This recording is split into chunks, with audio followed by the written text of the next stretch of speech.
ఆ పక్షవాయువుతో బాధపడుతున్నటువంటి వారి ద్వారా ఎంత బాధపడి ఉంటారు వాళ్ళు. ఆ వ్యక్తి అరే వాళ్ళ ద్వారా నేను సహాయము అది వాళ్ళ చేత నేను పని చేయించుకోవాల్సి వస్తుందని ఆ వ్యక్తి ఎంత బాధపడి ఉంటాడు.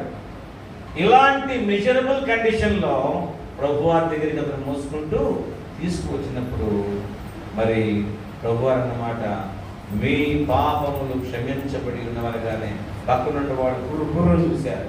ఏంటి పాపాలు క్షమిస్తా? పాపాలు క్షమించేది దేవుడు ఒక్కడే కదా, దేవుని ఒక్కడికి మాత్రమే అధికారం కలదు. ఈయనేంటి పాపాలు క్షమిస్తానంటున్నాడు ఏంటి అన్నప్పుడు ప్రభువారు దైవ దోషులు బ్లాస్ఫెమస్ దైవ దోషులు చేస్తూ ఉన్నాడు ఇతను అన్నప్పుడు ప్రభువారు మామూలుగా ఒక వారి యొక్క హృదయాలను గ్రహించినటువంటి వాడు, ఆలోచనలు గ్రహించిన వాడు ఒక మాట అంటూ ఉన్నాడు. ఏమన్నాడండి? ఎందుకు మీ హృదయములలో దురాలోచన చేయించు ఉన్నారు,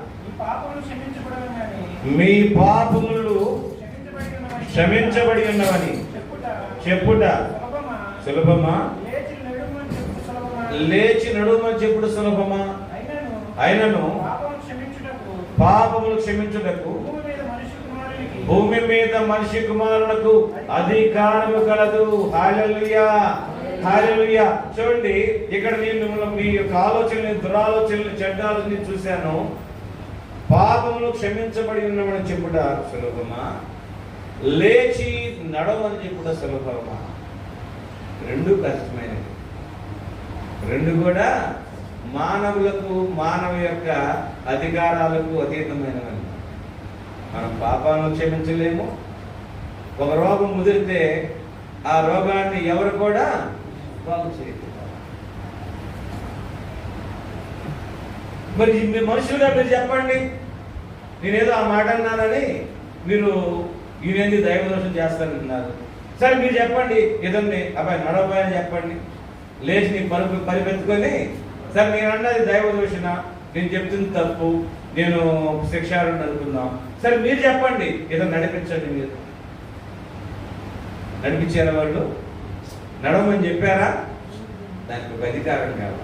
ఈ రోజుల్లో ఇక్కడ ఒక డాక్టర్కి అధికారం ఎలా ఉంటుందో, ఒక వైద్యం చేయడానికి ఒక స్పృహ, ఒక ఆలోచన, అలాగే దైవికమైనటువంటి మానవుడికి సంబంధించినటువంటి స్వస్థత కార్యము, ఆత్మ విడుదల, మరణానికి మీద అధికారం ఉన్నటువంటి వాడికి అధికారం ఉంది. ఇక్కడ యేసు క్రీస్తు ప్రభు వారు తాను పాపములను క్షమించగలిగినటువంటి వాడు, తాను అస్వస్థుడైనటువంటి వాడిని స్వస్థపరచగలిగినటువంటి వాడు. ఎందుకనగా సమస్త దేహములను నిర్మించిన వాడు ఆయనే. హల్లెలూయా.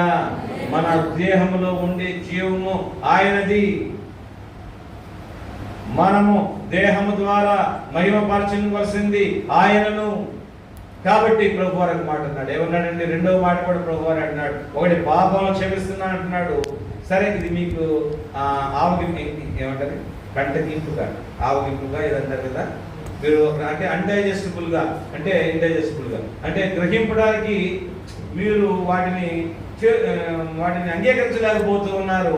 నేను పాపాలు క్షమిస్తున్నానంటే సరే, అది ఇంకో మాట చెప్తే అది మీరు చేయలేరు. కానీ ఇప్పుడు నేను చెప్తున్నాను, అది చెప్తాను, ఇది చెప్తానని ప్రభువారు ఉన్నాడు. అబ్బాయి, నీ లేగు, నీ పరుగు తీసుకో, నడుచుకుంటూ వెళ్తున్నాడు. ఏమన్నాడండి? ఒకసారి చదవండి. నీవు లేచి నీ మంచం ఎత్తుకొని ఇంటికి పొమ్మని చెప్పగా ఆయన లేచి ఇంటికి. హల్లెలూయా. నీవు నమ్మినటువంటి వాడు, పాపములు క్షమించగలిగినటువంటి వాడు, నీవు నమ్మినటువంటి వాడు ఈ లోకంలో నీకు స్వస్థతను కూడా ఇచ్చేవాడు. హల్లెలూయా.